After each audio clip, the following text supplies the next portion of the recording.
Hello, everyone. Welcome to the Vedic Astrology Podcast. My name is Fiona Marks, and I am super excited to be here today because I have a special guest with me, Corey Dowds, and we are going to be looking at Vedic astrology and predictions. Corey and I actually share the same teacher. We both have a connection with Ryan Cusack. However, we don't know each other. We haven't met. And in September last year, September 2021, Corey, you happened to share on Instagram a reflection on your prediction about the eclipse in December 2019. Yeah. You can put in 26 December 2019 in Capricorn. If you're looking through the tropical Ayanamsha perspective, we had the Sun, Moon, Ketu, Jupiter, Saturn, and Pluto all in Capricorn. The eclipse itself was visible in Saudi Arabia, Oman, southern India, and parts of Indonesia. There was a Rashi aspect from Mars in Scorpio. Rahu was in Cancer, and Mercury was in Sagittarius. Venus was in Aquarius. And being as we are honoring our outer planets in the case study today, I should also say that Neptune was in Pisces at the time, and Uranus was in Taurus. And I loved that Instagram post because of all of your accurate content, first of all, but second, because I'm really interested in what we can learn from reflecting on our predictions. I was super inspired to record this episode. So can you tell us a little bit about how it was that you got into predictive astrology? I guess when I approached astrology, I read the book Autobiography of a Yogi, and maybe in a way that kind of spoiled me because there's a chapter that really says a lot of big things about astrology from Sri Yukteswar, this enlightened master. And I was just convinced that, okay, like astrology, they really can predict the future. They can tell you things, they can tell you to wear a certain gem and do this or that, and it will work, it will do things. So some of that was maybe a little bit of naivete, but a lot of that I actually found was the case after a lot of effort and a lot of training. And I actually, when I was, it was around 2012 when I was studying astrology, and I had read all of the books available at that time. YouTube astrology wasn't even a thing at that time. And I was still just praying for a teacher or a better system. I actually had a nervous breakdown on my birthday in 2012 that I could not find the real Vedic astrology that I truly believed existed. And if within a few weeks of that time, Ryan sends me an email, goes, yeah, just so you know, I'm studying with this crazy guy named Ernst Wilhelm, and I just think you should check him out. And I don't know what to tell you exactly just yet, but check it out. And, I respected Ryan so much. And that basically led me to a much more, what I felt was a much more the type of astrology that I really wanted. That was very, I guess, kind of concrete. It was hard to find that at the time because in the modern world of astrology, there is sort of, I guess in the Western world that I'm in, it's people are like afraid to make predictions, or you're not supposed to, or it's sort of like Americans don't want that. And they even oftentimes say it's not possible. And that just annoyed me. So to put it simply, I wanted to prove a lot of people wrong. I really believe that Vedic astrology can deliver, and I still believe that. And that's kind of my life's work, is to build a case for that. Good on you taking on that mission. There you are. You heard the call and you've answered it.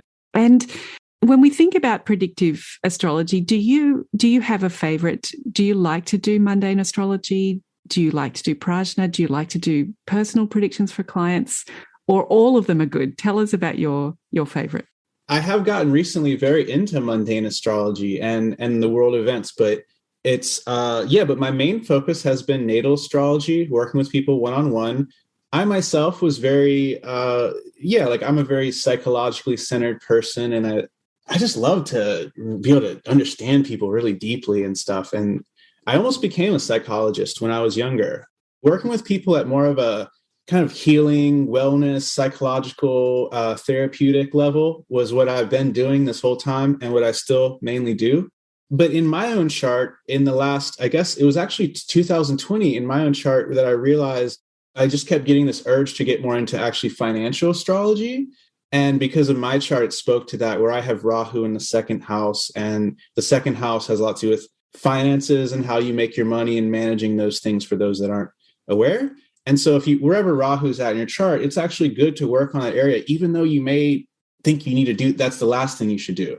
And so I actually experimented and found, wow, this financial astrology stuff's really taking off for me. And it's really making my self-worth and my self-esteem much better to see.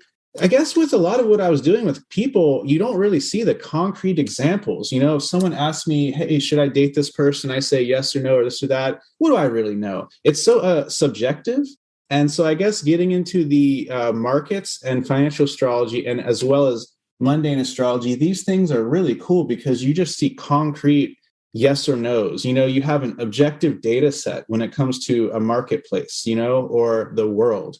And yeah, the economy is either going to go up or down next year. And I will know. I can Google it and confirm it and know if I was right or wrong. Whereas it's just, there's more, I don't know, there's a lot more that you can learn there. You can really know if your techniques are working. Whereas when you work with other people, whether they share or tell you if something works, I don't know, there's just so much more gray area when you're working with people on a one-on-one basis. Does that make sense? It really does, Corey. I find that as well. When a person asks you for a personal prediction and they're looking for good or bad, you know, avoiding suffering, you know, what would be the good thing for me to do here? It's very subjective, as you mentioned, what good is, because sometimes it's those hardest moments that bring us good rewards or great rewards. And you talked about one, you know, you had a personal breakdown on your birthday.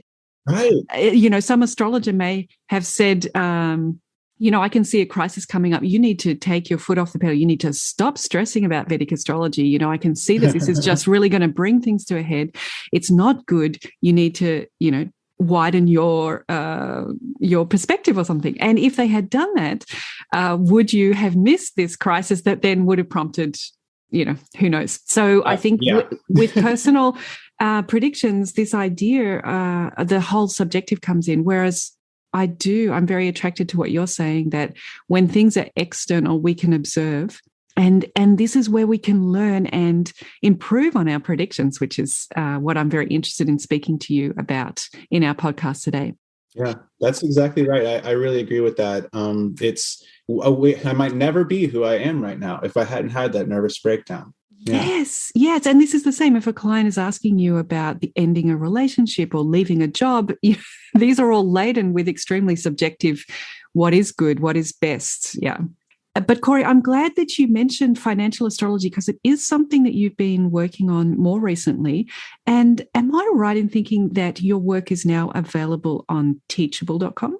Yes, that's correct. I just started building up a Ayurveda University, a school to learn Vedic astrology on teachable.com. And I'm planning on teaching a lot more. I'll even be able to have a subscription-based service for people who don't really study astrology, but they want to just get my market forecasts. So you guys definitely check me out on Teachable if you get a chance. Great. And I will put that link in our information at the bottom of this podcast and in the show notes, so you can follow up and see all of the offerings that Corey has. And I have another special event that I am doing with Corey as well on the 6th of February. If you are listening to this before the 6th of February 2022, Corey and I are going to get together at Astrolojam, which is my collaborative space for astrologers to jam together like musicians. We can play the riffs that we think are fun and talk to each other about how we came up with that and why it works and where it doesn't work. And on the 6th of February, we are going to have a look at a date. And we're going to look at an eclipse. You'll have a chance to prepare in advance, bring along your insights. Corey and I will share mine and we'll build up, see if we can really get some accuracy about what we think this eclipse might be about. I'm super excited about that, Corey. Yeah, me too. Good. All right. So let us get on to talking about the nature of prediction for an astrologer, because it's something that goes hand in hand with being an astrologer. But as you say, culturally in the US, we've moved towards more like the psychological astrology, and we've moved away from the predictive side of astrology. But as soon as you start becoming a student of astrology, someone wants to know what they should do about this or what will happen about that. So it's definitely part of the context of learning to be an astrologer or being an astrologer. And I wanted to share just a short passage from a book by Bernadette Brady. The book is called Predictive Astrology, The Eagle and the Lark. Mm-hmm. Have you had a chance to look at that book, Corey? Yes, that's an amazing book. And I usually let that book be one of the foundational guidelines for the eclipses based on the Saros cycles that she explains in that book.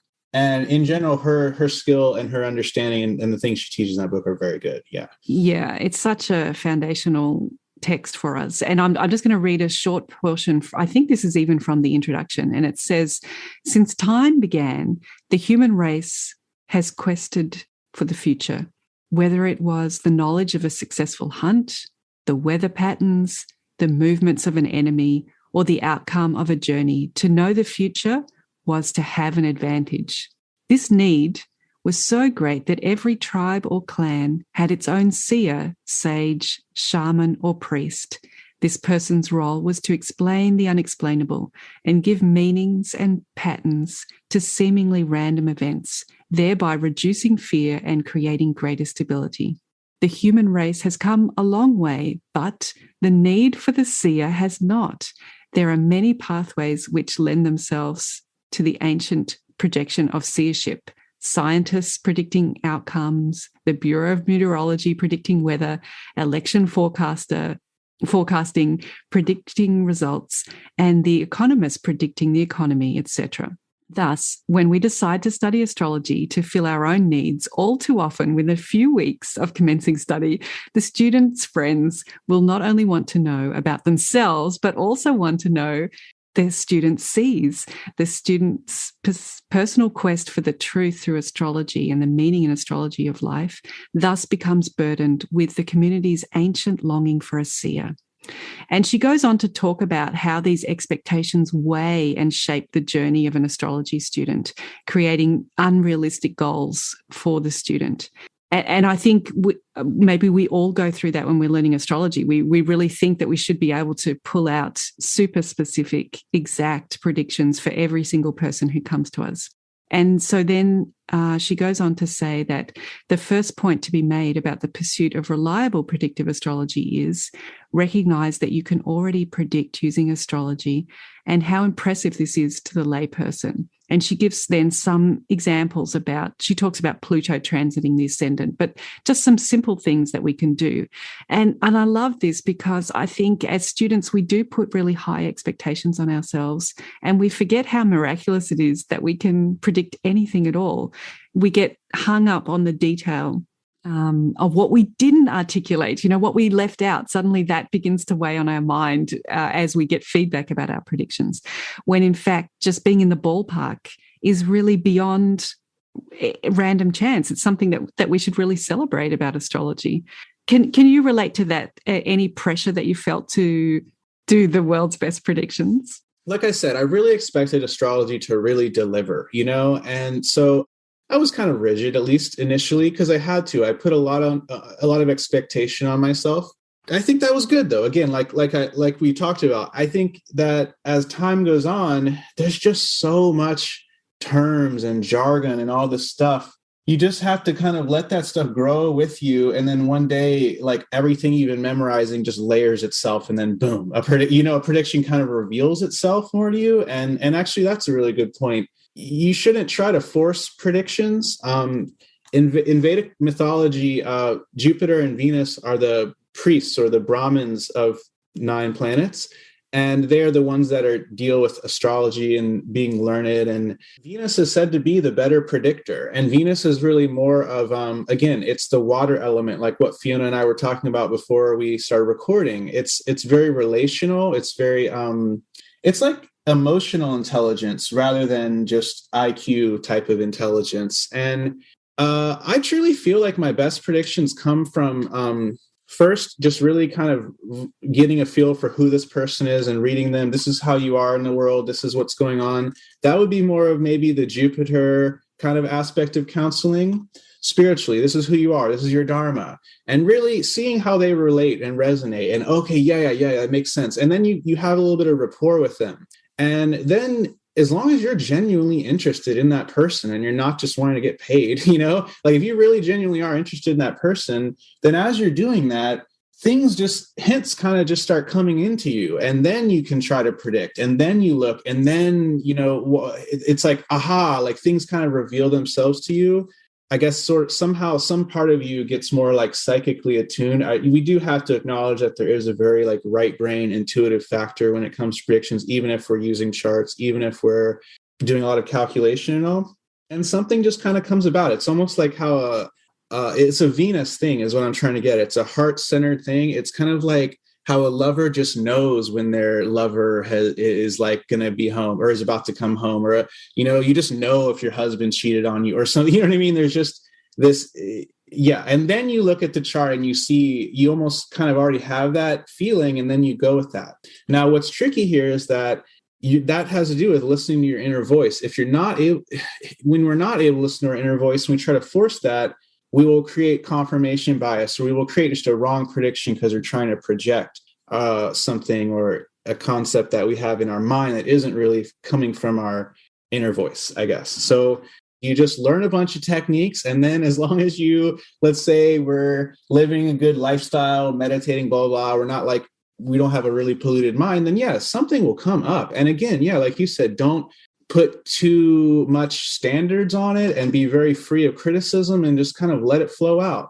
I mean, I can relate to that a lot. I'll tell you, Fiona, I genuinely meant to write virus in that post about Facebook, and I regretted it, and I didn't. And so I'll never forget not writing virus there and not letting myself follow my inner voice fully. Yeah. So no one's perfect there, but, and again, I can't beat myself up about that. I can't regret that. I did a good job. And I need to just embrace that. But yeah, there's always going to be something you could have done more. That's true. Yeah, it's funny how the mind does that, isn't it? Like you get 90% of everything. So that's brilliant. And what does the mind focus on? It focuses on the 10% that we didn't get. Yeah. Corey, I love what you're sharing about Venus being such an important energy in this skill, because as we're recording this now, Venus is retrograde, and I feel myself that I'm learning so much more about Venus during this period. And here we are again, she's coming in. And as you say, it's not about force. So that's great timing.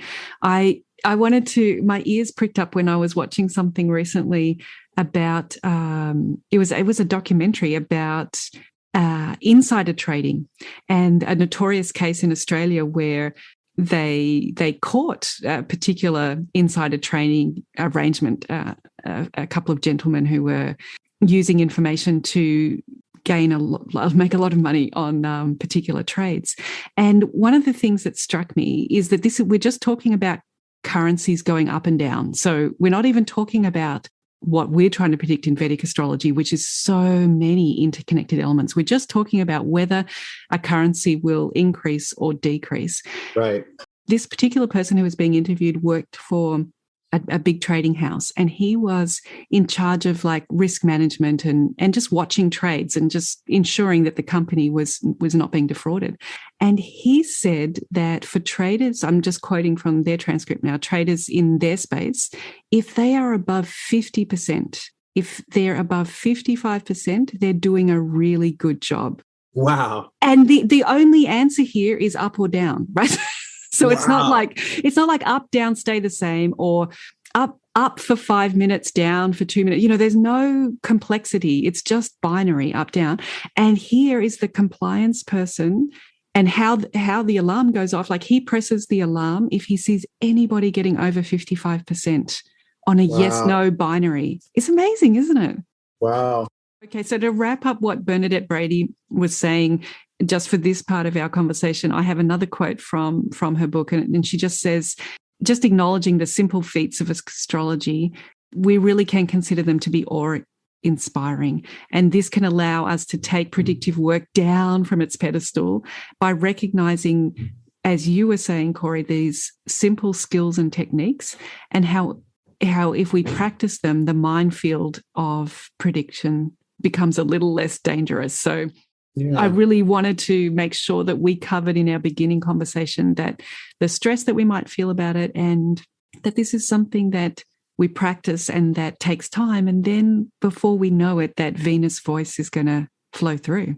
Yeah. Yeah. And I guess I would say also that I think it's really important that I don't want to give too much emphasis to Venus here, because, all right, see, me as an astrologer, I have my K2 in a sign of Venus, and it's in Libra, which is a sign of the world. So you might say that there's already someone who has a good sensitivity to what's going on in the world. And the Lord of that is Venus going into Capricorn, which is about, time and like old things, like astrology. And Capricorn's also a sign of the world. And so I might have more, that might be my innate, whatever. I might already have some karma moving me in that way. And each person's going to have to go with what they're like really drawn to. So there's a ton of things I wouldn't be able to predict about just because I don't know. I'm not interested in them, or I don't care about them, or what have you. You have to really know your topic well. Like, so that's the thing, is when I got into the financial astrology, I knew nothing about markets. I had to spend a year just learning about what does liquidity even mean? What do all these words mean? And then there's like the Mars side of it, which is just pulling the trigger. And you've got to just say what you really feel when it comes to readings and this and that. Doesn't mean you should, be a jerk or whatever, be sincere, but you've really got to just not be afraid to speak on it. Because like I said, Rahu is viruses. Everyone knows that. I knew cancer was the lungs. I spoke about that. And yet I was afraid to write virus in that post. If you want, I don't know, you guys can go to Instagram and see it, or Fiona could maybe even read out some of the details of the post. But I basically wrote about flooding. And then I talked about how there would be respiratory issues. And then and that just came out to me. And my initial post was to post about flooding. And then as I was writing, I was like, oh, my inner voice is telling me that, yeah, this will be involving medical things too. And then kept going. And then I really wanted to write viruses are possible. And I wanted to write, keep an extra 2 weeks worth of beans and rice or extra food on hand for you this winter. And I didn't write either of those things because at that time, people were still, my whole life, people kind of criticized me for being too like out there and saying stuff like this would happen. You know what I mean? So that it's finally about to happen. I'm finally about to tell people that I held back a little bit because of that. Yeah. So I did tell my mother, I told numerous people in my life, but I don't have it in writing. But wouldn't that have been an amazing prediction to have added that? Because, we did go into a lockdown and we really did need to have extra 2 weeks worth of food and water on hand. And yeah, but nope, I didn't say it. So that's sort of a feeling that I have when I think back on this, and I shouldn't be worried about it, but that's how it is. I guess what I really like in terms of my favorite artists, my favorite musicians, my favorite skateboarders, my favorite surfers, astrologers, they're all people who are just so into what they're doing and their passion and their thing. They couldn't care less what others are saying. And so I just try to be like that too, but I'm not perfect in that way. And so sometimes I do kind of worry about what people will think. And then I might, not share something that I really should have. And so that also just basically, I guess, in a long story short, my K2 in Libra and my Rahu in Aries has basically made me be like, yeah, I need to trust my own inner voice over what I think the world might say. Does that make sense? It really does. And in fact, what I'm hearing in this last part of what you're saying is that predictions it's like being an artist, that one is in the moment and in the flow and expressing that for the sake of expression, for the sake of honoring that muse and creating a piece of art, not for other people's are going to be wowed by this or are going to criticize this or could judge it or whatever. And that can prevent a lot of artists that kind of second guessing of how will I be critiqued about this. So we have to just get that out of our heads. And you shared with me in our prep for this, you shared some of the passages from a book by Richard Tarnas called Cosmos and Psyche, Imitations of a New Worldview. And I think you might want to talk about the content, the specific, he talks about transits in there, but there was just a short paragraph that really caught my eye. And this is obviously someone who has worked for a long time in this space. And he says, in the vast majority of cases in which I have considered the likelihood of future events, I have been surprised both by the many ways they have actually manifest beyond what I imagined, and by the ways in which they did not manifest as I might have thought or feared. Mm-hmm. And instead, and so then he goes on to say, instead, in countless instances, I have received new lessons in the infinite creativity of the cosmos. And I think as a young astrologer, that's what I find, that there are so many beautiful indicators that we're seeing. As you've mentioned, they can be about the sign, they can be about the planet, they can be about the degree that it's going on in that particular sign, they can be about the aspects that are happening. So we got a lot of imagery that can come into our imagination that we're trying to create a picture. What is actually going to happen here? And I just love the way Richard Tarnas shared this, that even though he's done this hundreds of times, he's still surprised by the things that happen and the way they beautifully, all of those things that we saw, they come into creation. And also all of the things that maybe we feared or worried, they don't come the way that we think they will, or they come in a different way. It's awe-inspiring, whether we get it right or not right. Yeah. The way those images come into creation is awe-inspiring. So I love that passage that you sent me. No, it really is. He's an amazing author, and his book, I have to give credit to that, because if I had read I had read about half of his book before the pandemic.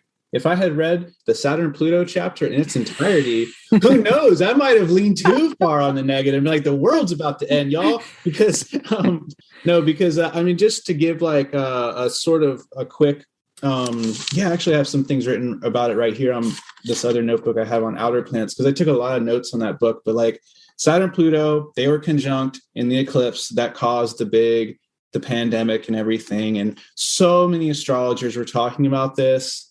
I have to at least give credit to Channing Ayers, because when I first time I ever hung out with Ernst at his house, Ryan and Channing had been there before, and Channing immediately brought up this eclipse. Like, this was the thing she wanted to talk about. So she really deserves so much more credit.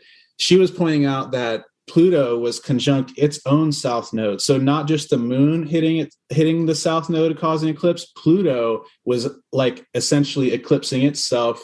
And this happens only like once every thousands and thousands of years. And Ernst said that, there are going to be like major survival issues during that time, and major economic issues because of it all happening in signs of Saturn, which deals with winter and it's just surviving. And he also talked about how there's going to be it would make a lot of sense for some sort of like a time when like the doctors just can't fix us, because Jupiter, he was talking about Jupiter's doctors, and Jupiter would be debilitated there. And so like because he's a big naturopath person. He's like, this will be a time when I think that stuff will move more forward. And a lot of people will lose a lot of faith in the established Capricorn aspect of health.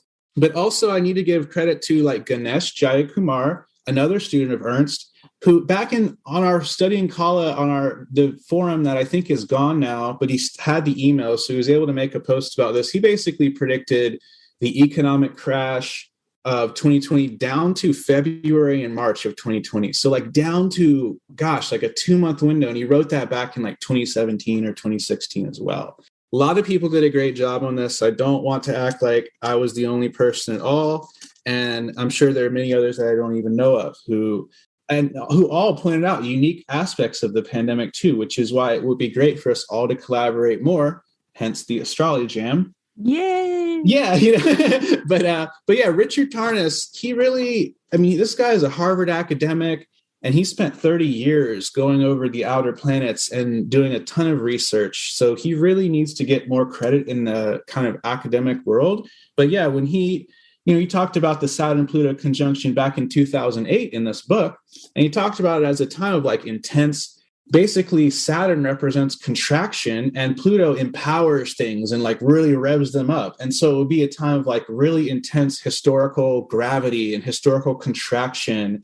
And previous things that have happened during these windows were the beginning of the Cold War was in a Saturn-Pluto conjunction. Rome was sacked by the Visigoths.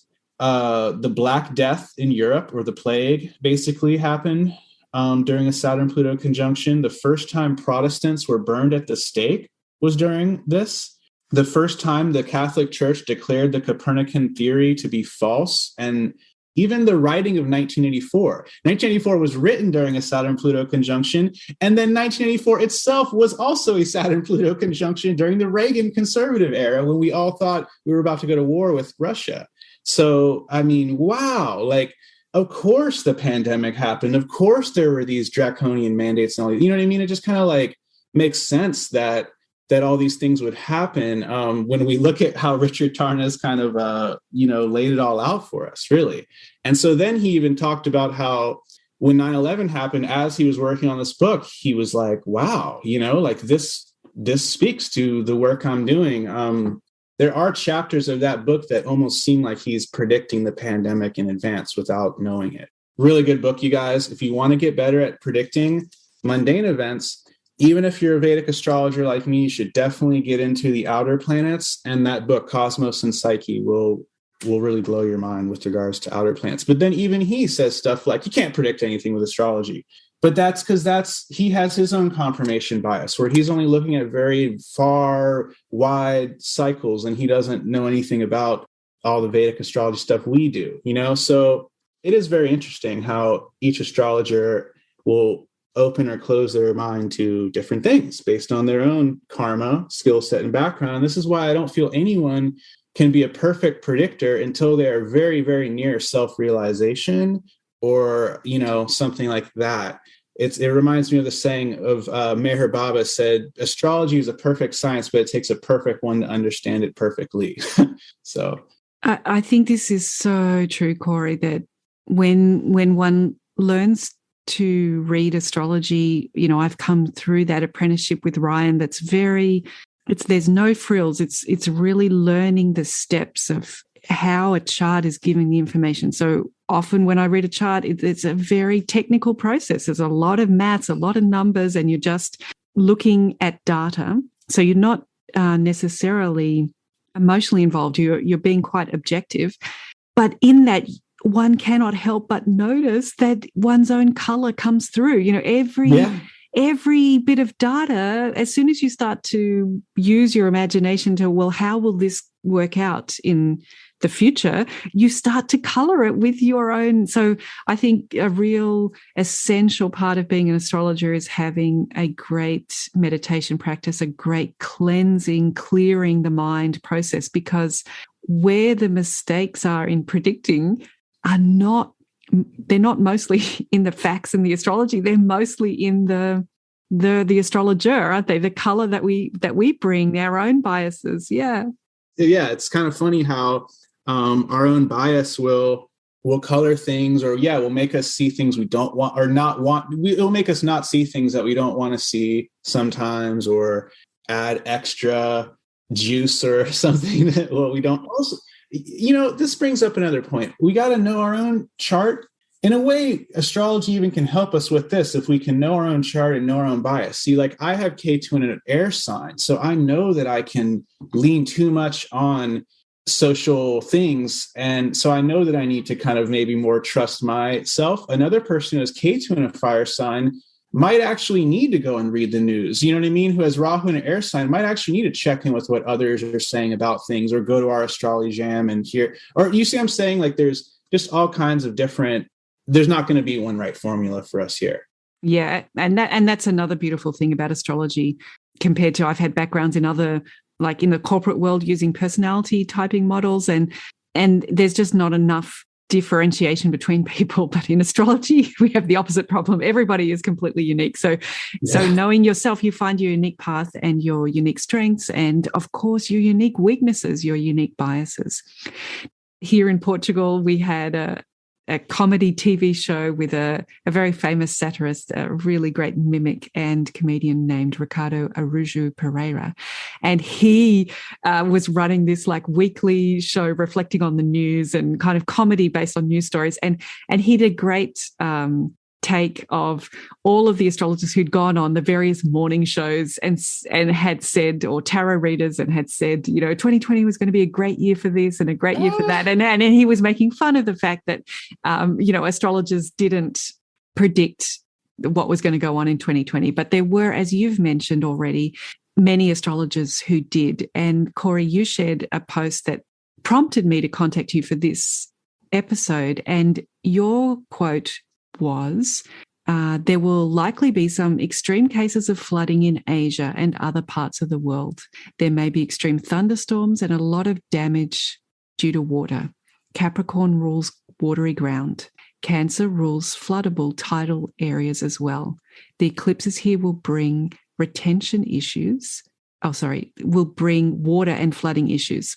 Also, in a medical sense, more people may have water retention issues, swelling, constipation, or issues with the blood flow and the water in the body.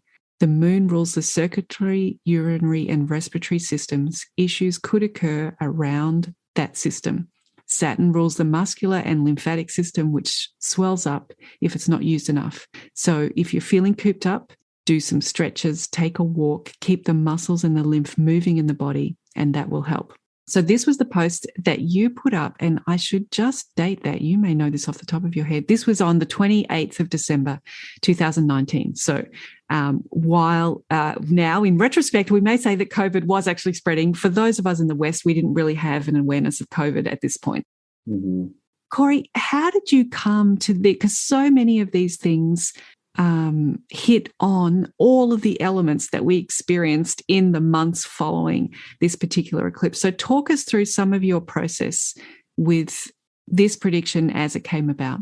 Well, I think I got lucky just first. I'm not going to act like I can always do that. I at that time, my ruling planet Jupiter had just left a very strong place in Sagittarius. And I was just really kind of on fire with just my astrology overall. So I'd also, and this is kind of neither here nor there, but back earlier that September, basically the United States government the Pentagon confirmed that UFO footage was real that they had leaked. And that actually had proven a prediction that I had been kind of waiting on, because I basically you guys can check this out in a video I did on YouTube, what to expect when Saturn crosses Capricorn. I made that in 2017. And I said that in that video, UFOs will be taken very seriously by the end of Saturn leaving Capricorn, because Capricorn is the sign of things flying in the air. Kechara is the word Jaimini uses. Chara, moving, space, moving in space, moving in the sky. And so I predicted that we would have major upgrades in aviation as well. And then Boeing came out with their new ships or their new planes. That was like that wasn't like a really specific prediction, but I was kind of hyped up on that. I was like, yeah, like I get this, I see this. And then that's what was funny is, so that prediction being right made me more into like mundane astrology and predicting in general and wanting to go more into it. So then I did a video with another astrologer about that prediction. And afterwards, I was just kind of riffing on it and thinking about it. And I was like, oh, like Capricorn and Cancer are flooding and swelling and kapha and the threshold signs. And then I just started adding more and more to it. Like I said, as I was initially just writing the flooding post, and then I thought about the medical aspect.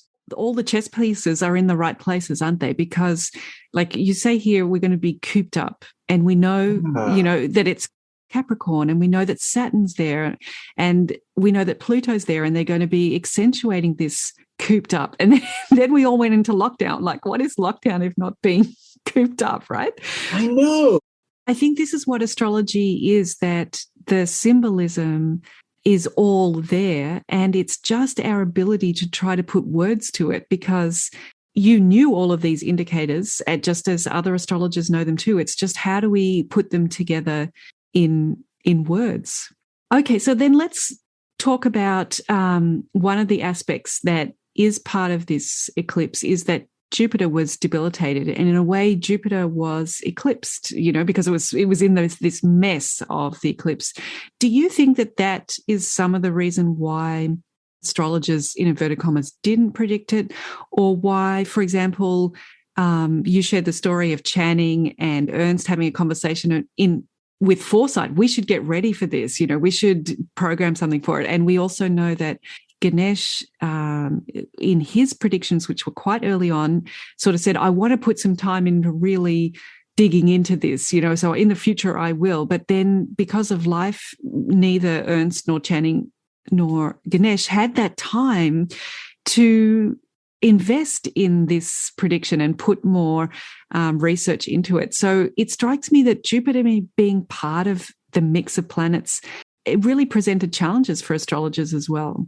Yeah, I mean, we could say that astrologers were, fated to not know, or to only be able to do so much, maybe even. I don't know. I mean, the word fated is a big word, Jupiter debilitated was just, I was very, I can say in my personal life, I went through some of the toughest stuff personally in my life from like around the time of January 2022, like March, to where I wasn't even really able to pay attention to the pandemic until like April, because I just had my own things that was going on, and I'm ruled by Jupiter. So it got me.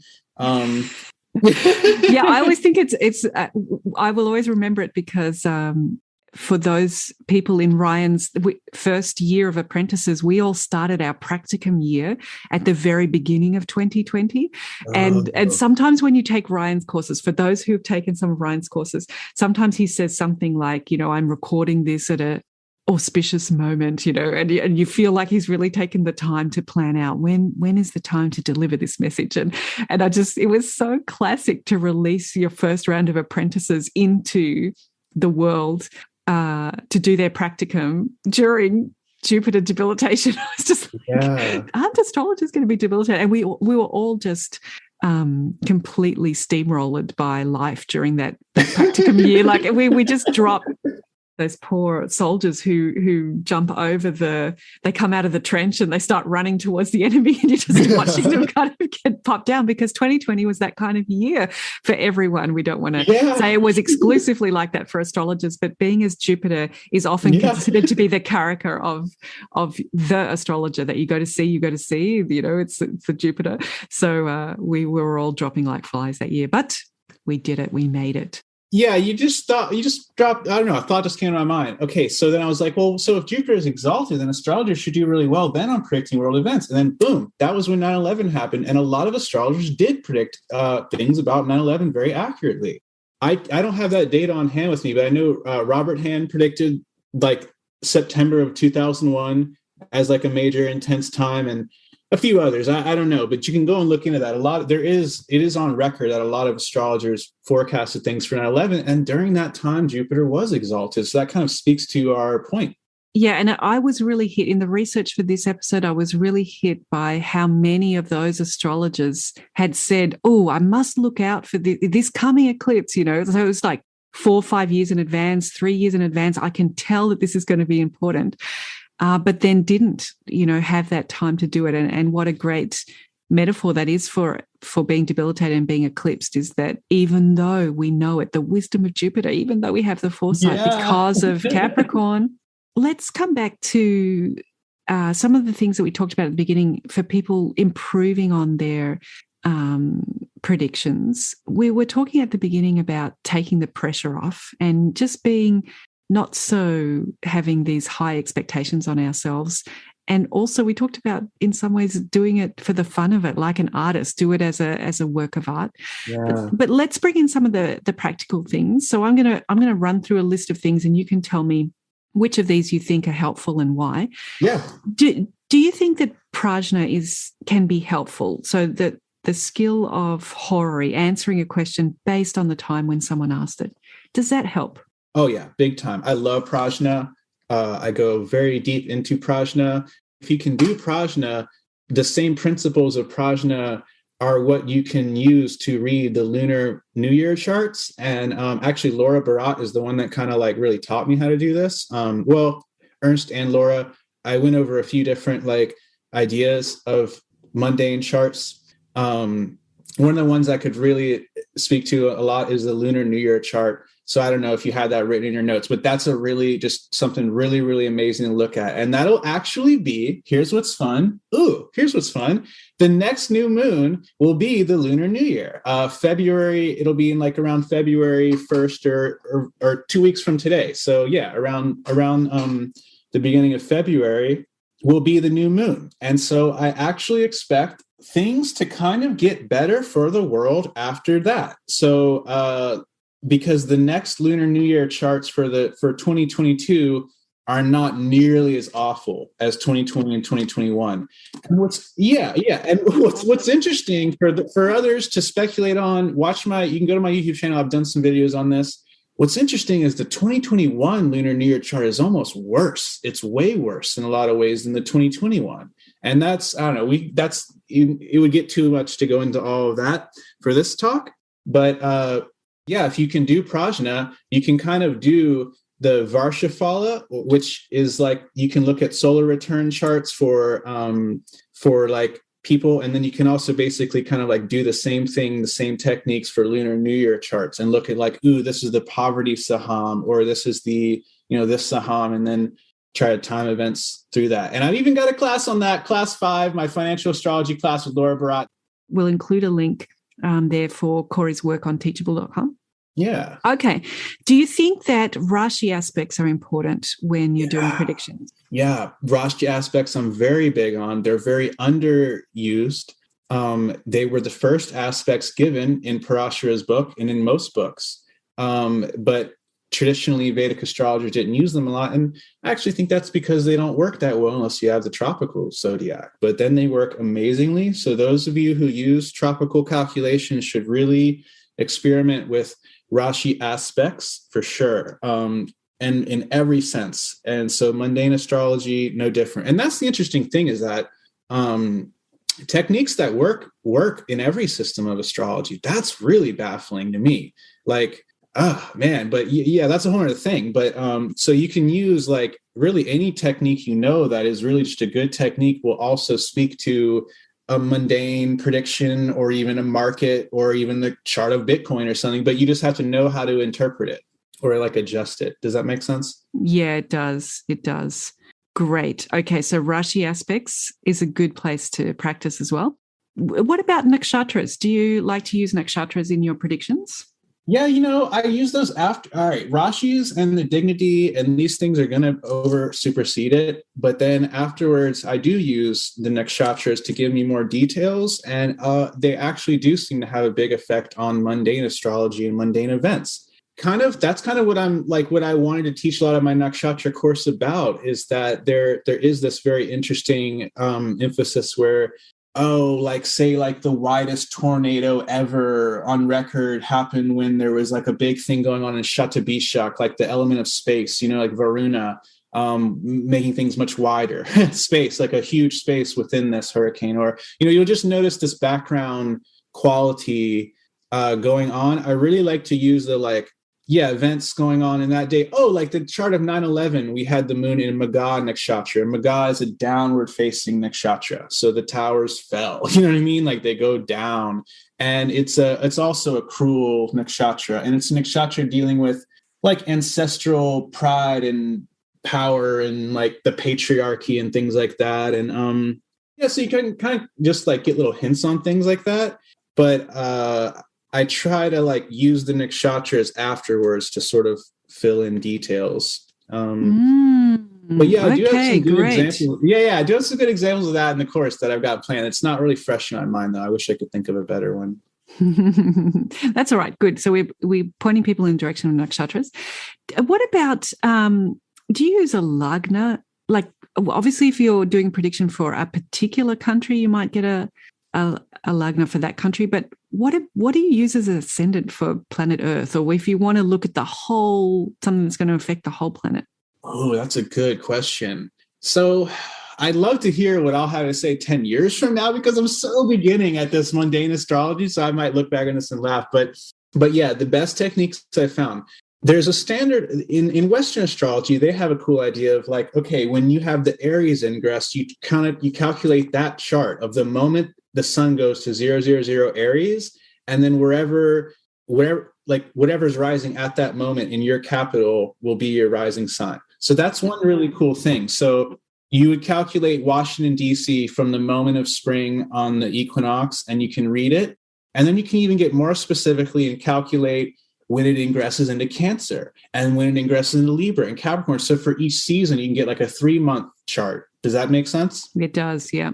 And that works pretty well. And there's enough Western astrologers out there. Then Laura Barat showed me, Corey, you really want to get wild, do the same thing, but do the Lunar New Year chart, the Chinese Lunar New Year chart, which is what I just explained, how in February, like early February, we're going to have a new Lunar New Year chart.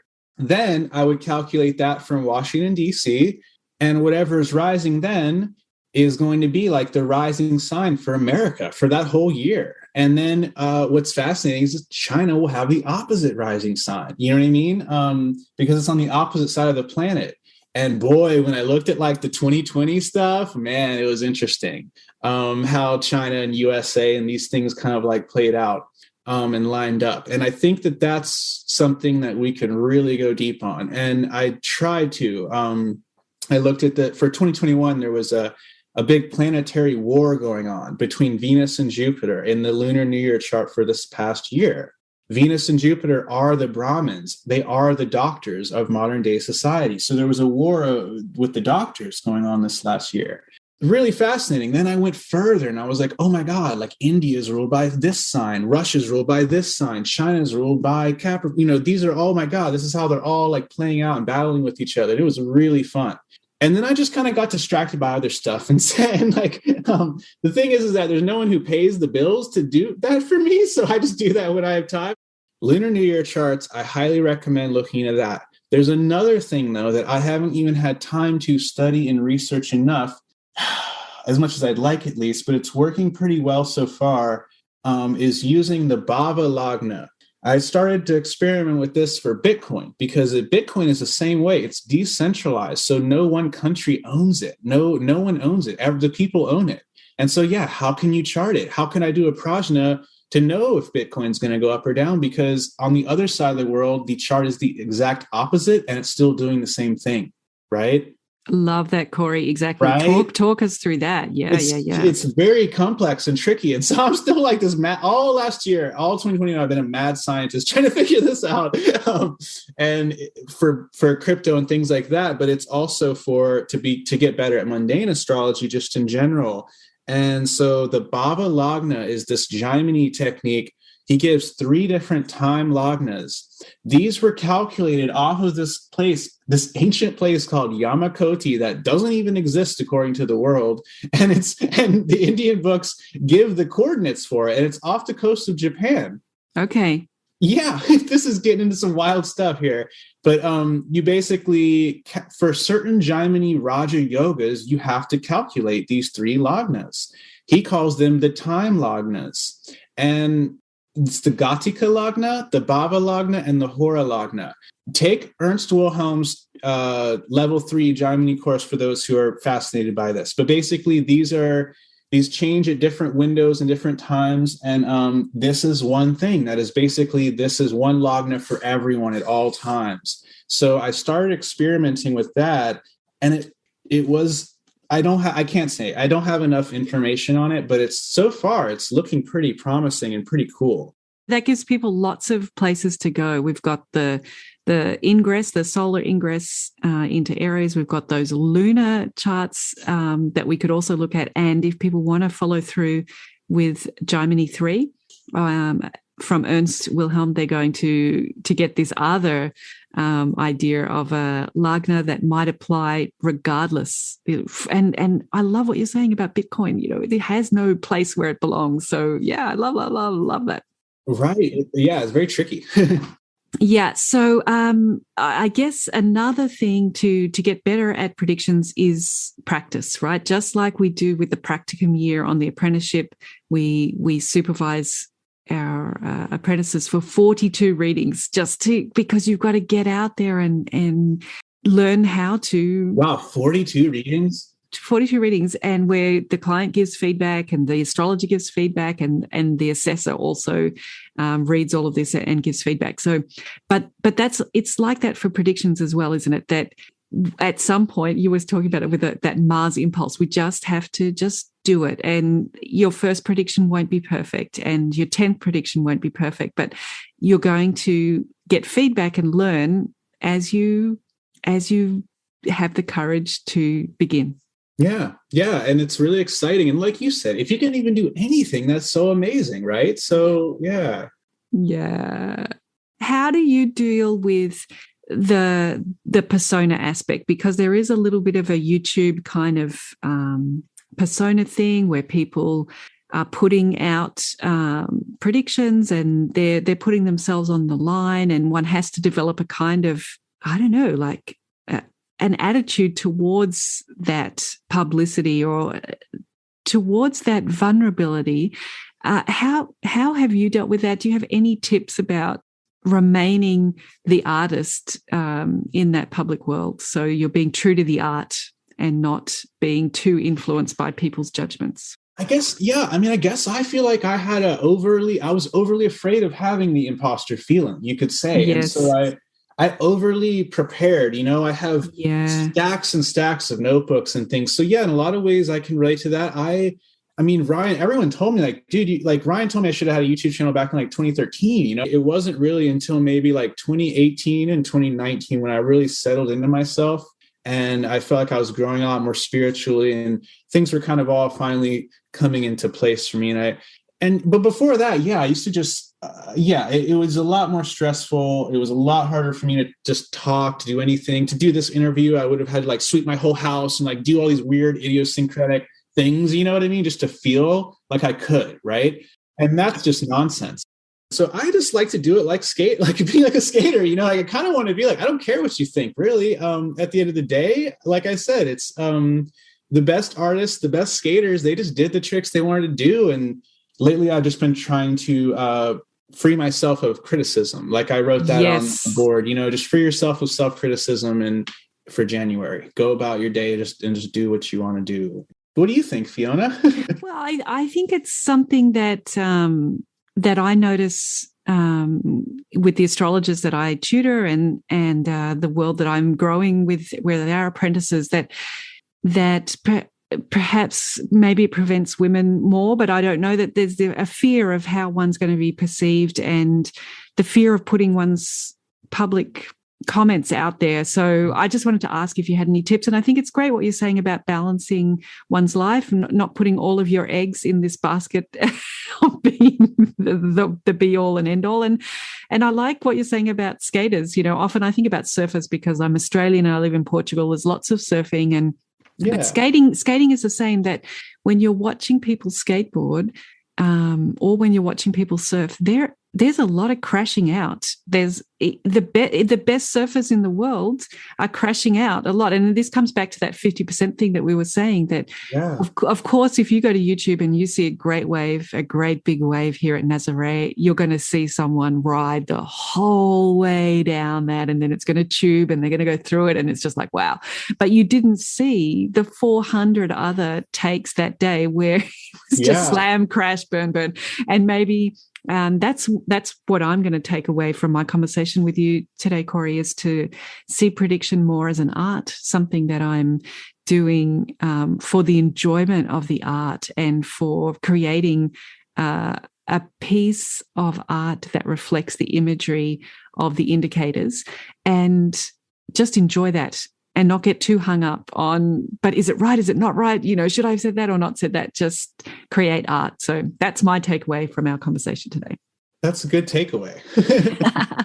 All right. So I want to give a great big thank you to Corey Dowds for being here and so generously sharing with us your experience of being a predictive astrologer, your tips and tricks and techniques, and some great things for us to take away.